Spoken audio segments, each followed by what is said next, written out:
Well, this is something different. Welcome to another Down the Rabbit Hole video. I wanted to talk about original Battlestar Galactica. I'm here in the landing bay, got my Viper standing by. I've talked about Star Wars ad nauseum, and I love Star Wars. Star Wars is my favorite science fiction franchise of all time. I've dabbled in Star Trek because I had a very convoluted history with that show, and I love the original series, but it took a while, and I've gone into many details. Don't worry, there's still plenty more Star Trek and Star Wars coming. But people really seemed to enjoy when I talked about Blade Runner, and I have several Blade Runner videos on my channel, but kind of ran out of things to talk about. I'm never saying never again, because last summer somebody gave me some of the 2049 whiskey to try out, so Blade Runner's got like it's finished its run, but you just never know.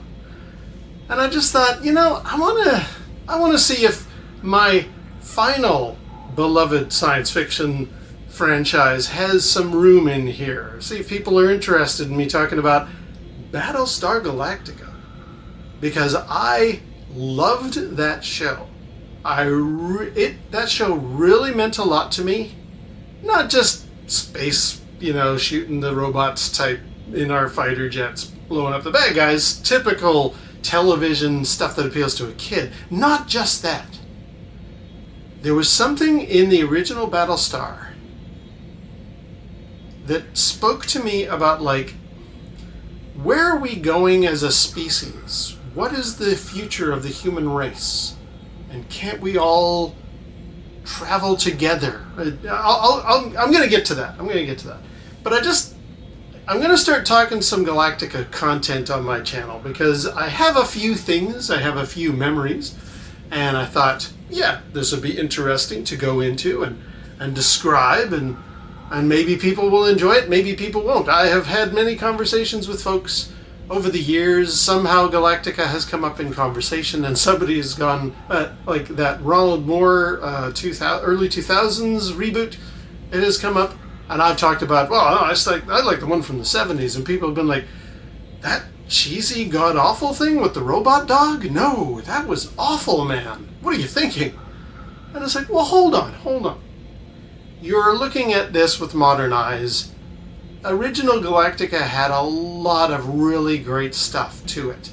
Yes, I admit, the show went off the wheels a few times. It stumbled. It was only for one season, for a variety of reasons, many of which were earned.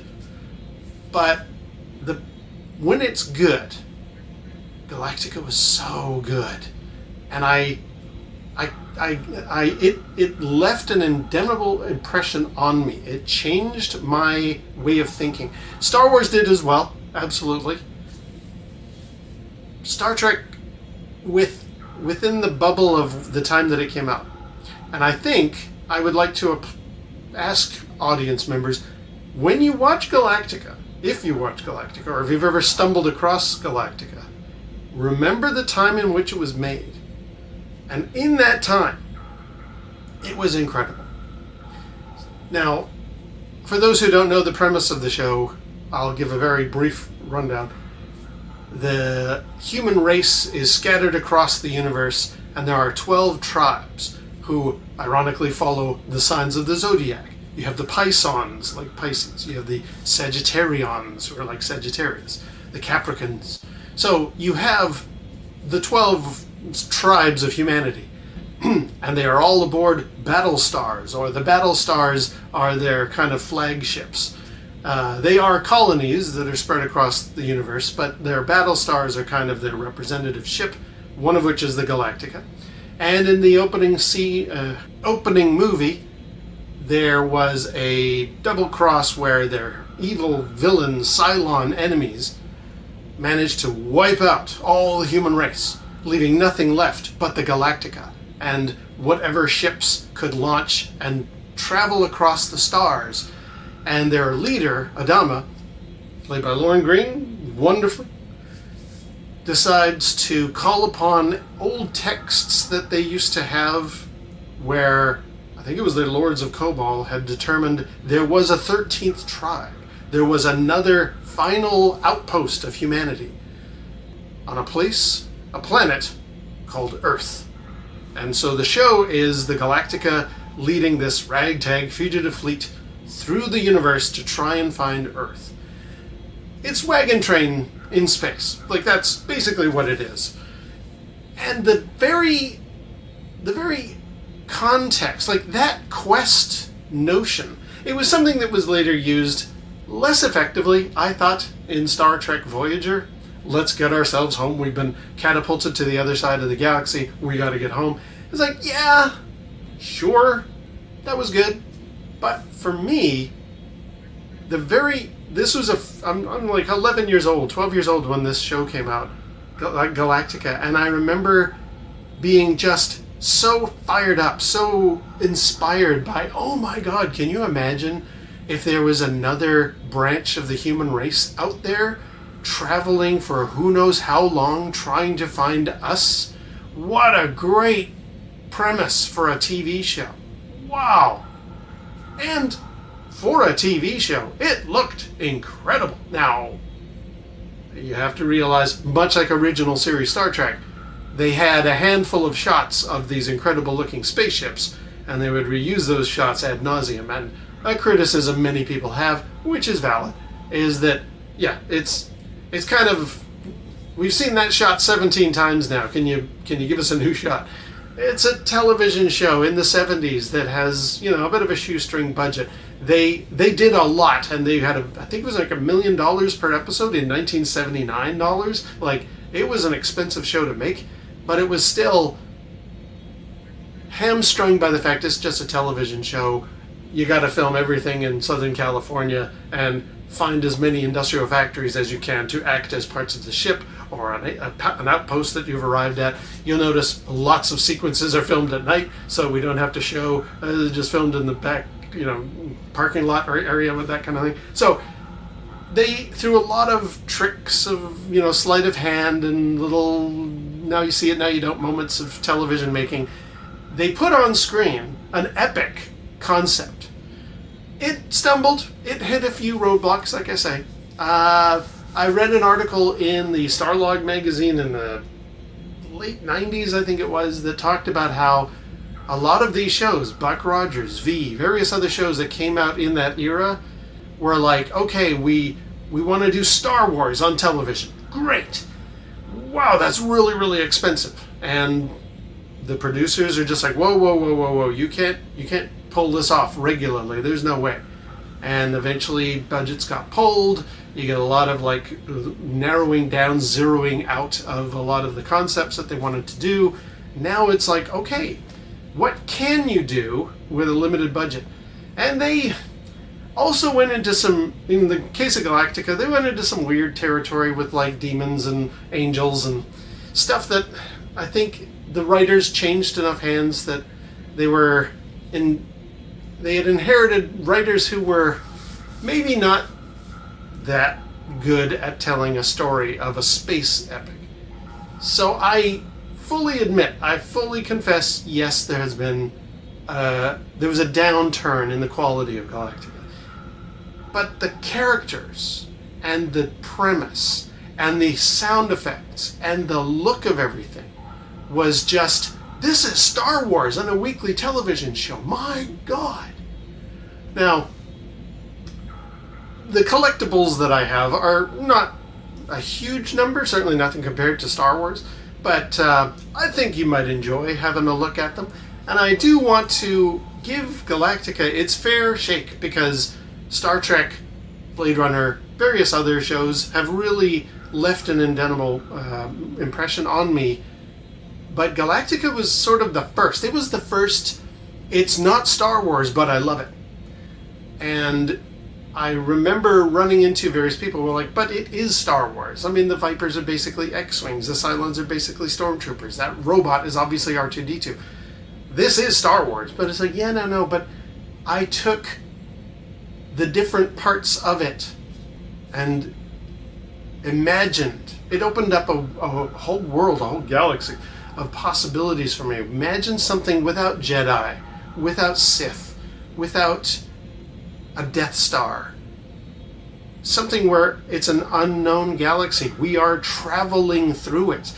as much as I love Star Wars, it was a very, like, we're staying at home type of a story. Oh, sure, Luke went off to Dagobah because he had to do his training and rescued his friends in Bespin, but it all seemed like kind of in the same neighborhood. Galactica was like, we are spread across a whole galaxy. We don't know what we're going to encounter. We've got these ships and the Galactica, and that's it. That's everything. There's even a line at the end of the beginning movie for Galactica where the Starbuck and Apollo are pulling in back into the landing bay. Beautiful sequence, by the way. And I believe it's Starbuck who says, well, that's our home. That bucket of bolts. And Apollo says something to the effect of, well, that's what we've got, and we're going to make it work, and it's a beauty. And these are not the exact lines, but like it suddenly made me think, like, yeah, coping with what you have. This is not the ideal, huge, sprawling civilization that Star Wars has to its benefit. Or Star Trek, which is all civilized and the Federation is out there to help people out. None of that exists in the Galactica universe. It's like, we're on that ship. And that's it. And I will sort of round out this conversation with why I mentioned earlier that this feeling that it had to me of the human condition. The really deep resonating appeal for me with Galactica. And that is, when the environmental movement was kicking up in the mid to late 80s, a lot of people started talking about how, hey, you know, we've only got one Earth. You know that this is like something we really have to take care of. They used a phrase that I had already thought of years before because of Galactica. They talked about spaceship Earth. You know, we're all on this one planet hurtling through space, and we got to take care of it because this is all we got is spaceship Earth. That notion had occurred to me in the late 70s with Galactica because there were many scenes where it's like everybody is aboard either the Galactica or part of the fleet, and we all have to like work together and survive because this is all we have in this nasty universe is just this ship, just this little fleet heading somewhere to find this planet called Earth. We may not ever find it. We don't know. And it really made me feel, in talking to people in school or friends of mine or cousins or whatever, I suddenly thought, you know, all these differences of opinion, all these bullies in high school or whatever that you have to suffer with, can you guys just chill out and realize we're all working together aboard a common spaceship Earth, and we need to like get along and work together and find a way to fuel ourselves along to find this utopian solution. In the case of Galactica, planet Earth. In the case of the human species on this planet, I don't know what we're going to do. It's not looking good, but I'm going to set that to the side. So yeah, Galactica really had an incredible impact on me, especially as a kid. I was just like, oh my God, this is something impressive, poetic, science fictional, and, you know, full of the action and adventure and the pew pew and, you know, shooting down the bad guys. Of course, there's all that. It appeals to the Star Wars fan in me. But there's more to it. There's this idea of we gotta work together and try to, like, with Star Trek, it was we got to work together, but it's also military-esque. I mean, Gene Roddenberry would argue it's about as military as a cruise ship. Yeah, you've got a captain and a first officer, but they're not, you don't have to salute them. It's not the military. And yet, Kirk would bark orders and command people, and you got to do this and you got to do that. Like there was a structure of we are disciplined. We are strict and disciplined because we are an operating unit in the Federation. But in Galactica's case, it's messy. It's got little kids and dirty corridors and a bunch of, rich people all gambling in the casino. It's like, hey, can you maybe spread some of that food around? You know, there's some people starving on the ship back a couple of ships away from you. Like, that suddenly struck me. It's like, yeah, we need to like pool together and cooperate. This cooperation is kind of the key in Galactica. I think that's the word I would use to describe it. It is we need to cooperate message. Star Trek was exploring and an efficient ship. Star Wars was we got to fight the Empire and we've got friends. But Galactica was more of that. It took the best of all of those elements and said, look, we're not a military. We're still using Captain Apollo and Lieutenant Starbuck and Commander Adama. We're still using our terminology, and we're still wearing our outfits, our uniforms, if you will. And there are times when we have to go and tell those people who are gambling away in the casino, hey, stop doing that. So there is a light level of the military in it. But it's far more, hey, we're just trying to get through this terrible situation that we all find ourselves in on the entire fleet. We all need to work together to get to a solution. We got to get away from the Cylons, and we got to find this planet called Earth, because Commander Adama says that's our salvation. Let's see what happens. So I'm going to stop there because I got a lot more to talk about, but I just wanted to really hammer home. I loved original Galactica. I so enjoyed it, and I still watched it. Well, I haven't watched it for a long time, but I have watched it in the intervening years. People have said, have you watched it recently? Do you know how bad it is? I have watched it in recent enough years. It still echoes greatly to me, and I'm enamored by it. I love the show. So I want to talk more about it because I figured, well, since Blade Runner's kind of gone by the wayside, I've got an open slot for my other science fiction love, and that is Battlestar Galactica, and that's what we're going to talk about in dribs and drabs throughout the rest of the shows that I'm doing. So I'm going to leave it there. Until next time, we'll see you down the rabbit hole.